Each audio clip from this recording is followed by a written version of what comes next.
A'udhu billahi minash shaitanir rajim. Bismillahir Rahmanir Rahim. Surah Duha, a very short yet profound surah of the Quran, is a beautiful expression of love displayed by Allah subhanahu wa ta'ala towards His most beloved creation, our Rasulullah sallallahu alaihi wasallam. Allah came to the aid of His messenger sallallahu alaihi wasallam when he was depressed during the earlier part of the Quranic revelations. He felt that Allah subhanahu wa ta'ala was upset with him at the time. Allah subhanahu wa ta'ala consoled the Prophet sallallahu alaihi wasallam with the short yet powerful verses of this extraordinary surah. In light of the recent crisis taking place in Palestine and the immense suffering of its people, which continues on a daily basis, witnessed by all throughout the world, I felt it was necessary to bring to light the significance of Surah Ad-Duha and how it can help to alleviate us from these sufferings. I have taken the liberty to recite this short surah from the Quran, which will follow after. But first, I think it is important to mention how this surah can be of help to us today. Depression and anxiety are those negative states where a person just wants to be left alone. We are continuously being witnesses to the gruesome footage from social media about the suffering of the Palestinian people, and there's nothing we can really do. Many of us have become depressed. Our tears and prayers for the end of their suffering have had a huge toll on our well-being. Allah subhanahu wa ta'ala gives humanity hope from this surah. He starts by swearing by the forenoon. He is asking us to come into the light first and not remain in darkness. This, in my opinion, has a physical as well as a metaphorical significance. Depressed individuals prefer only to stay awake at night and avoid the challenges they may have to face during the daytime. We are being commanded by Allah subhanahu wa ta'ala to look at the sunshine. Life is not full of gloom and doom, and we are to remain positive no matter what the challenge. Allah subhanahu wa ta'ala then swears by the night and highlights its significance to remind us of the cover and protection it brings with it. That at the end of the day, when we have faced our daily worldly trial, we seek refuge with Allah subhanahu wa ta'ala, which He provides us as comfort and rest, which comes with the night. The word sajah in Surah Ad-Duha refers to the stillness of the night.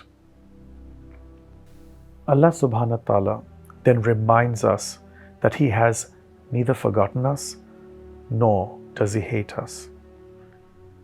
We may nowadays feel that Allah subhanahu wa ta'ala has forgotten the people of Palestine and that He may be punishing them, but that is far from the truth. Every person's trial on earth is different, and each one of us must give a different exam based on what we can actually bear. This is the trial Allah subhanahu wa ta'ala has placed on the Palestinian people today. In the words of Hazrat Ali Raziyallahu anhum, a trial from Allah subhanahu wa ta'ala can be in the form of a blessing or punishment. If it brings us closer to Allah subhanahu wa ta'ala, then it is a blessing.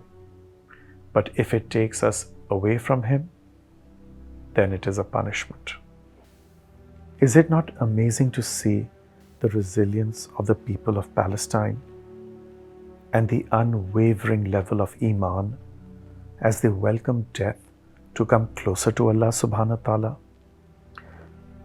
That they would rather accept martyrdom than live a single moment in oppression. In fact, they are the true living examples of those who Allah subhanahu wa ta'ala mentions in this surah, that the life of the hereafter is better than the life of the dunya. وَلَلْآخِرَةُ خَيْرٌ لَكَ مِنَ الْأُولَى. They have firmly resolved within them that this is a temporary life and the permanence of peace and tranquility only resides in the Akhirah. And then Allah subhanahu wa ta'ala's promise comes, وَلَسَوْفَ يُؤْتِيكَ رَبُّكَ فَتَرْضَى. Although this is a promise being made to Rasulullah sallallahu alaihi wasallam, but Allah subhanahu wa ta'ala, through His beloved, is actually speaking to us. He is promising us paradise if we can just adhere to His commands as we moan in our miserable lives. Allah's promise should motivate us to do whatever it takes to get us that one-way ticket to Jannah, inshallah and Ameen. A deeper perspective of this promise is to try and attain that Jannah now in our lifetime. To try and attain fana fillah, annihilation of the self in Allah subhanahu wa ta'ala, by shredding our ego, and to try and see Allah subhanahu wa ta'ala by emulating His attributes of mercy and generosity, and apply them with the sincerest of intentions. So even if we cannot actually be of any help to the Palestinian people, we must, at our own personal levels, do what it takes to work towards getting rid of oppression in our immediate circles, communities, and nations. To uplift and support those struggling with their Iman, Allah subhanahu wa ta'ala gives us a roadmap of how to actualize this heaven on earth as the surah progresses. He gives us examples of how He gave us a refuge when we were orphans, how He gave us guidance when we were in the darkness, and how He made us rich when we were poor. These are all very deep reflections to ponder upon. For example, we may all not literally be orphans, but we came into this existence by ourselves, and when we die alone. There are many instances in our lives when we feel all alone, that there is absolutely no one to come to our aid, and nobody is there to advise us, guide us, or help us. And that may be true as far as human beings are concerned. And we can clearly see that with the plight of the Palestinian people, as most of us have deserted them or cannot help them. But it is exactly in these moments that Allah subhanahu wa ta'ala is telling us that He's there with us, beside us, nurturing us, guiding us, and that we must not lose hope. As He mentions, we are nearer to Him than His jugular vein. In such catastrophic moments, does Allah make us realize that we need to be woken up from our heedless slumber, that we need to be jolted, and that is how guidance enters the heart of a believer. When we cry to the endless and relentless suffering of the Palestinian men, women, and especially the children, we realize how heedless we were in our own reality and existences, when all we could focus on was our material gains. That when Allah subhanahu wa ta'ala made us rich, we forgot that this was in fact a bigger trial, that He tests us more by giving than by taking. Allah subhanahu wa ta'ala emphasizes this in the Quran by mentioning that wealth and children are the biggest trials He tests us with. Therefore, instead of concentrating on our own grief, we must now channel our resources of wealth to the alleviation of the suffering of the people of Palestine. And if that is not possible, then channel it through helping those who we can. We must remind ourselves that rizq is in His hands, and He can take it away from us in any form, at any time.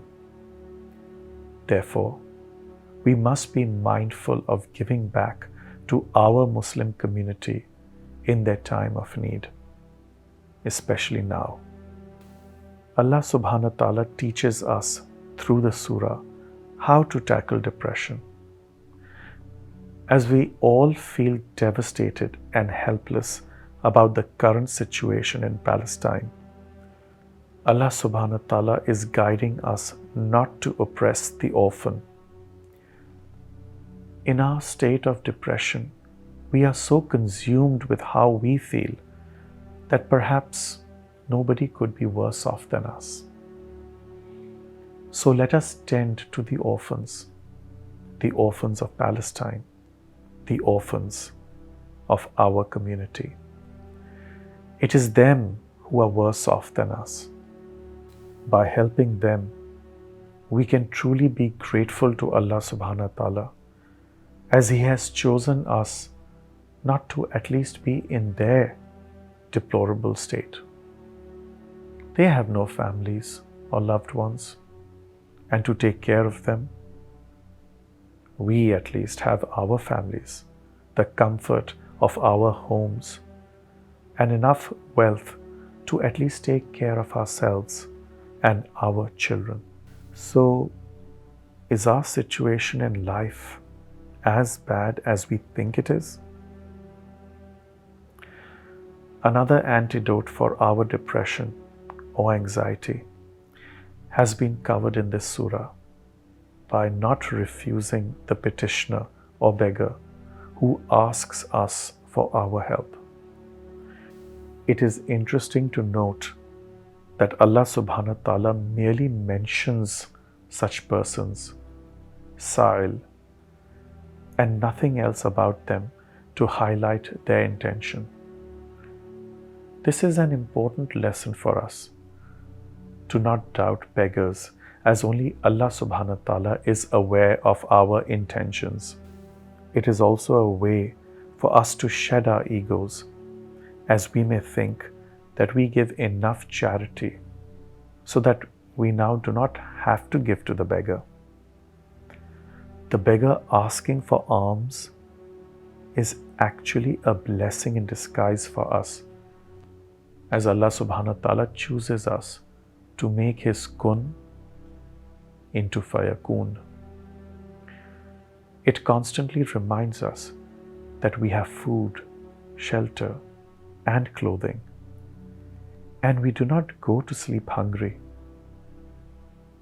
that we are privileged, but the orphan and the beggar may not be so. Hence, we must be thankful of those blessings and help them to combat our depression and anxiety that resides within us. Allah subhanahu wa ta'ala ends the surah by asking us to ponder, reflect, and talk about these innumerable blessings of His in the form of family, friends, or group discussions. And so, I am having this discussion with you to first remind myself that even despite my own trials and tribulations, which I face on a daily basis, there are times I may be overwhelmed or go through anxiety and depression, but I must look towards the Palestinian people and their suffering, only to realize that my suffering is nothing compared to theirs. By helping them, I am actually helping myself. If you have liked this video, please do share it with your loved ones, friends, and colleagues. To get the latest updates, please like this video and subscribe to my YouTube channel.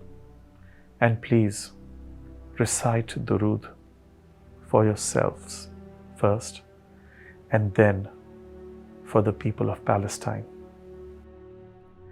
Bismillahirrahmanirrahim. Allahumma salli ala Muhammadin wa ala alihi Muhammad kama sallaita ala Ibrahim wa ala alihi Ibrahim innaka Hamidum Majid.